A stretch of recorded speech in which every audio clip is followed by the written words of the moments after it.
বন্ধুরা আমার ছেলে কুকিং করছে। কি করছো? দেখো পনির। কিচেনটা আমার কেমন দেখি। কি করছো? মাশরুম করছো? এই দেখো রান্না ট্রাই করছে, রান্না শিখছে, কারণ হোস্টেল যাবে তো কিছুদিনের মধ্যে, তাই তো? কেমন লাগছে? কেমন লাগছে দেখি, সামনে দেখাও। লাগছে সত্যি।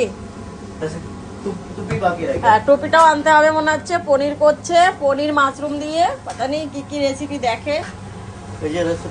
আচ্ছা, এখানে মোবাইলে রেসিপি রয়েছে, দেখে দেখে করছে। দেখো, ভালো ছেলে আমার, কাজের ছেলে একদম। রান্না করে খাওয়ায় আমাকে, কিন্তু ছাড়বে না। অনেকক্ষণ রেখে দিয়েছো না, ছোট করে কেটেছে, জল ছাড়বে না। পনির দিয়ে দাও। রেসিপি দেখে দেখে করছে, কিন্তু আমাকে বলেও দিতে হচ্ছে, তাই তো?